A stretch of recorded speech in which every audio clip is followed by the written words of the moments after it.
História. Até aqui, todas foram mais ou menos engraçadas, ou zoando alguém, ou simplesmente engraçadas. Agora é uma mais séria, mais a Vera, que é o contexto do Diego Ribas, né, em 2018, na viagem para Fortaleza, o Flamengo Meu Deus. em mau momento e tal. Ele foi agredido, né? Dá pra falar que ele foi agredido, porque mesmo que não desse... Cara, inclusive, foi mal interromper, Simões.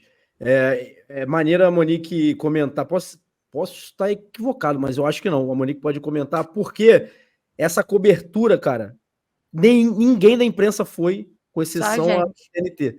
Então, eu me lembro até o Taiwan, era o produtor, tinha a Monique. Éramos esporte interativo na época, né? Botamos isso ao vivo no Jogando em Casa. Foi ao vivo no Jogando em Casa, então, assim, não tinha nenhum veículo de imprensa a não ser o esporte interativo. Então, o que a gente recebeu na época, né? Recebeu de ligação de, cara, posso usar a imagem? Foi e a gente botou meio que em tempo real, porque estava ao vivo no Jogando em Casa. Então, queria entender com a Monique se essa, cara, assim, de tantas coberturas que você fez, foi a mais tensa, que você mais temeu até a integridade física, porque tá ali no bolo, né? Às vezes acaba sobrando para repórter, para jornalista, enfim. Como é que foi viver esse momento? Então, teve alguns momentos assim tensos, tipo a saída do Flamengo para a final da Libertadores de 2022. A de 21 que o Flamengo vai para o Sul jogar 2 jogos antes de ir para Montevidéu, né? Então eu cheguei a fazer essa saída antes de viajar e que foi quando começou aquela confusão com gás de pimenta, bomba na porta do ninho, não tinha para onde correr. Eu acho que em termos de eu achar que eu fosse morrer, foi mais nessa do que nesse dia do aeroporto. Mas nesse dia só para pontuar, esse aí é tipo apoio, né? Só que é muita gente e aí... É muita gente e gás, bomba, né? Aquelas tiro de borracha e tal. Aí você fica numa tensão, assim, de uma coisa maior. Mas ali, nesse dia, foi uma das coisas mais tensas que eu fiz.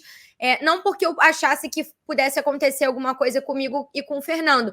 Que eu imaginava que se eu e o Fernando a gente saísse dali, ninguém ia nem perceber que a gente tinha saído, porque a vibe ali dos torcedores era de um ódio tão grande do time que eu acho que era impossível acontecer alguma coisa comigo e com o Fê. Entendi. Mas foi uma das mais tensas, porque eu já cobri vários protestos, mas que ficam mais na base do intimidar. E ali parecia que a coisa ia para as vias de fato. E foi, né? Porque termina com um café jogado num torcedor, termina com um vidro quebrado, que foi a única coisa que fez a situação parar.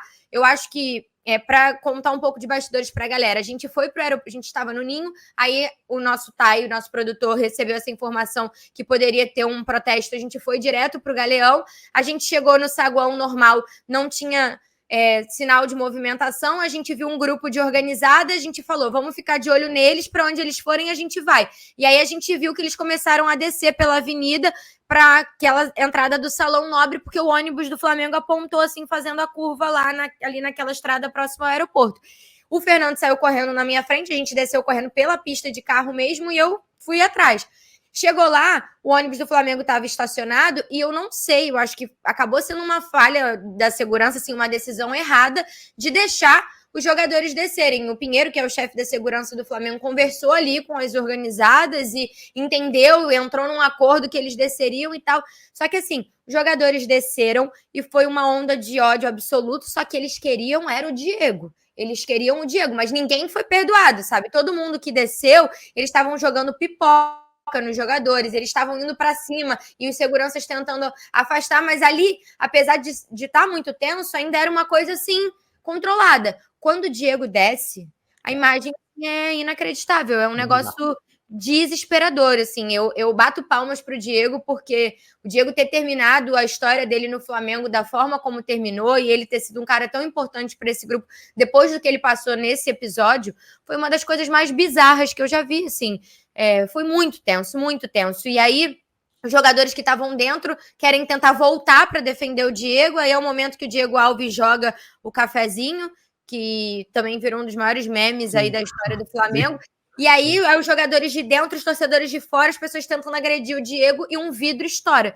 E aí, no momento que esse vidro ali da proteção estoura, meio que as pessoas se assustam, todo mundo se afasta e aí é quando consegue empurrar todo mundo para dentro e meio que acaba, né? Mas assim, gente, foi bizarro, foi bizarro. Nunca vi nada parecido em protesto na minha vida e, porra, eu bato palma pro Diego Ribas, que ele é um cara muito foda. E assim, e a resiliência dele, a gente falou, né? Dele continuar no Flamengo depois disso, cara. Dia seguinte, ele faz um gol, né? O Flamengo ganha por 3-0, 2 gols de Vinícius Júnior e um dele. E ele, no gol, vai abraçar a torcida e no final do jogo ele dá essa declaração aqui. Que atravessa o campo, né? Lembra? Ele faz o gol do outro lado, a torcida visitante está na outra ponta, ele cruza o campo para comemorar com a galera. E aí, no final do jogo, ele é perguntado na transmissão, ele dá essa declaração aqui. Os dias, não só você, como o time de uma forma geral, conturbados, com torcida protestando, agressões até, enfim, palavrões, mas quase físicas também. Ter sido tão bem recebido aqui em Fortaleza, desde o início, desde a chegada, né, no treino ontem também, aqui no jogo, e ter feito esse gol, e aí comemorar daquele jeito, foi uma forma de retribuir esse carinho? Nada vai mudar aquilo que eu penso. Eu amo esses torcedores, jamais vou esquecer tudo de maravilhoso que eles me proporcionaram. Realmente aconteceu isso, não foi quase agressões, houve agressão, mas nós não podemos generalizar, né? A torcida do Flamengo é uma torcida maravilhosa. Nós, jogadores, gostaríamos sempre de corresponder a todas essas expectativas. Nem sempre conseguimos, mas podemos errar por pontaria, mas jamais podemos errar por omissão, né? Nós temos que botar a cara e lutar para que existam outros dias como o de hoje, né? 3-0, vitória. A torcida deu uma aula hoje de como apoiar e se manter junto com o time. Então, mais do que merecido para eles essa vitória. Por causa dessas agressões, chegou a pensar em deixar o Flamengo? Você que é um cara que tem mulher, filhos? Mas, em momento nenhum. Quando eu falei que eu cheguei aqui, talvez eu não consiga demonstrar, né? Quando eu escolhi vir para cá, eu estava decidido, é um sonho que eu estou realizando. E então, se eu tiver que andar escoltado, eu e meus familiares, para vestir essa camisa e exercer minha profissão, eu vou me sentir bom fazer, porque é um clube maravilhoso, eu tenho um prazer, uma alegria muito grande. Em momento nenhum eu pensei em deixar esse clube, muito pelo contrário. Estou cada vez mais à vontade e feliz com essa camisa. Caio? Cara, assim... algumas coisas, né? Primeiro, assim, não dá para normalizar, por mais que seja bonito a postura do Diego com o Flamengo, assim... ele também, se ele vira e fala, cara, não dá, não vou viver assim, eu vou sair daqui, não